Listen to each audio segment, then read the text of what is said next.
Yo, what's going on, y'all? It's Combo Breaker 99. I am back with another post-fight analysis video. All right, y'all, let's talk some women's boxing. Mikaela Mayer versus Maiva Hamadouche. First off, I have to say shout out to Mikaela Mayer and Maiva Hamadouche because this is what women's boxing needs. I have a lot of people tell me that they don't like women's boxing fans included. There's a lot of boxing fans that don't like women's boxing. So I think they need more of these type of fights. Entertaining. Good matchup, the best fighting the best, unification fights where I think the fighters bring the best out of each other. I think that Hamadouche brought the best out of Mikaela Mayer and vice versa. I think they really came to put on a show and they executed. They really did execute. It was a good fight. I also have to say this. Judges in boxing and MMA, they have to do better. I agree with Andre Ward about the first fight, the opener on this card. Matisse won that fight. Even with this fight here, they had it more dominant than it was. They had Mikaela Mayer pitching a shutout, but I didn't see it that way. Which I'll talk about here in a minute. I want to talk about these scorecards, man. But Mikaela Mayer did win the fight, in my opinion.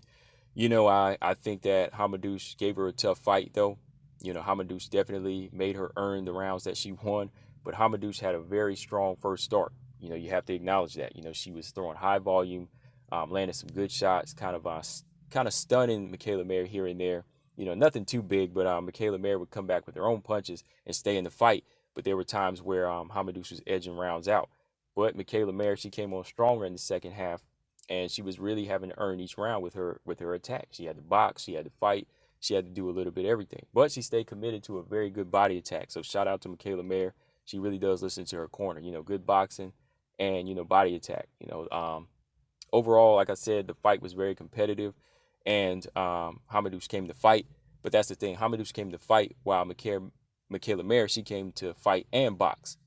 She had that ability to adjust and step out of the box and level up when it came down to it. She started to back Hamadouche up a little bit more in the inside, and that's where I started to give her the fight in that second half more so. But yeah, man, the first half of the fight, right away, these two fighters, they were throwing a lot of leather. They were throwing big shots. Mikaela Mayer, she was going to the body, lefts and rights. Every time she would step back, she would throw a good left hook as Hamadouche would step in. Neither fighter was throwing a jab really. They came to throw power shots. Mikaela Mayer was really not throwing any jabs, just attacking the body with hooks here, and Hamadouche was doing the same, going up top with the right hands. Now in the second and third round, I had to give these rounds to Hamadouche. I thought her volume was very effective here. She was throwing to the body, going up top with the right hand and throwing some left hooks right up the middle. Every time Mikaela would kind of drop her hand after a combination, she would come back with 2-3 punches, and she just kept trying to walk Mikaela Mayer down here. Now, Mikaela Mayer was still sticking to the body. She was still committed to the body, landing good left hooks to the body, and then coming over the top with the right hand. Now, Mikaela Mayer in the fourth round, body attack started to look a little bit sharper here. Body attack, she started mixing in uppercuts, catching Hamadouche as she would step in. Then in the round 5, she started to settle in with that body attack more and started to box more, stepping back and trying to win every exchange here. So the first half of the fight, the first 5 rounds, I would say it could go either way. I had it 3 rounds to 2 for Mikaela Mayer or 3 rounds to 2 for Hamadouche. Like I could have seen 2, 3, and 4 go for Hamadouche, but I actually had it 1, 4, and 5 for Mikaela Mayer and 2 and 3 for Hamadouche. But I definitely see Mikaela Mayer winning 1 and 5 solidly. And now into the second half here, this is where Mikaela Mayer stepped out of the box. She started to box more, throw her combinations, and just stay sharper. Her work rate started to go up. But the one thing she stayed committed to was the body attack. That was very effective. It started to take the steam out of Hamadouche's punches.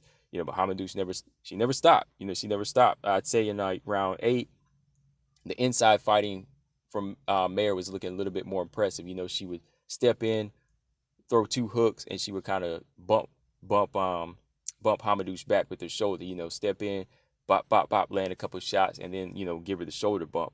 And then she started mixing the right hand over the top, catching Hamadouche over her guard. So second half, I started to give more rounds to Mikaela Mayer. She was still getting tagged a lot, but she was staying up on it, landing the better, more effective shots. I gave one more round to Hamadouche. I'd say round 9 because this is where her work rate went up. She landed a good left hook on Mikaela Mayer in this round too, and I think she was landing more shots. Round 10 though, Mikaela Mayer, she closed it out better. Boxing stronger and mixing in that left hook again, and just started. I'd say she just started to outland Hamadouche. She, landed a better shot, still sticking to the body. So when it all comes down to it, I had it. Let's see. Uh, I had it 7 rounds to 3. I had it 7 rounds to 3. Like I said, it could have went 6 rounds to 4 for Hamadouche. Well, for Mikaela Mayer, 6 rounds to 4 for Mikaela Mayer, or 7 rounds to 3. But she really did have to earn these rounds. She really did have to earn these rounds. Mikaela Mayer did. Let me see what the judges had it though. Hold on, because I think that a couple of them definitely had it wrong. Well, all three of them did. The judges had it 190, 99, 99, 91, 98, 92. 100, 90, 99, 91, 98, 92. I was like, whoa, what fight were they watching? Like, Mikaela Mayer did not win every single round. I was like, she did not win every single round in this fight. Hamadouche was fighting her butt off in this one. She was landing early. She was outlanding Mikaela Mayer at times. I think in round 1 they had her landing more punches, which I disagree with in the first round. I thought Mikaela Mayer actually landed more punches, but they had Hamadouche landing more punches even in the first round. But yeah, like I said, those mid rounds 2, 3, and 4 could have went to Hamadouche just off of her output and her power shot. So I don't know what the judges were watching here. It was just like they were ready to give it to Mikaela Mayer, but to me, she did win the fight. She really had to earn it. Let's see, punch stats were what Mikaela Mayer landed 239, and Hamadouche landed 233. She landed 233, so it was close. It was closer than people think as far as leather exchange and leather thrown and leather connected here. But yeah, overall it was a good performance here. It was a unification bout for Mikaela Mayer. From here, this is a big step up. I think eventually, she'll probably be looking to fight Amanda Serrano or Katie Taylor. After a few more fights. Like I said, I don't really agree with a lot of the scoring here in boxing and MMA. I think they have to do better. They really have to do better here. And I didn't agree with the score in the Matisse fight. Melendez, Matisse, I think that was his name. I think Matisse won that fight. So, yeah, moving on from here, women's boxing, they really do need to make more fights like this. I hope they can find the same talent they do in women's MMA. But it all comes down to money. I think that's what it is. I think you would have more women boxing if the money was just as good and the crowd would come out. But what do they have to do? That's the question. Like, what does women's boxing have to do to become just as entertaining or just as popular as women's MMA? That's the crazy part. Because even like when I was younger, I was never really on to like women's boxing as much. But like as soon as I seen women's MMA, like I said, that's what got me into mixed martial arts. It like got me just like that. You know what I mean? So I guess it just comes down to drive and skills shown and the the level of entertainment that the ladies put on in there. The strikes just seem so much harder, right? This is another video though, man. I just it's just a question I just came up with. I don't know, like you answer guys in the comment section. Let me know what y'all think, because I just think about that sometime. Like, what does women's boxing have to do to catch up to women's MMA?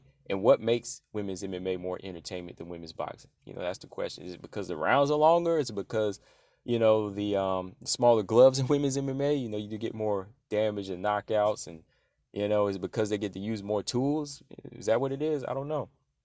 But yeah, overall, good fight. Like I said, definitely check this one out, though. It will make you a fan of women's boxing and make you want to see more fights like this, though. Mikaela Mayer versus Maiva Hamadouche.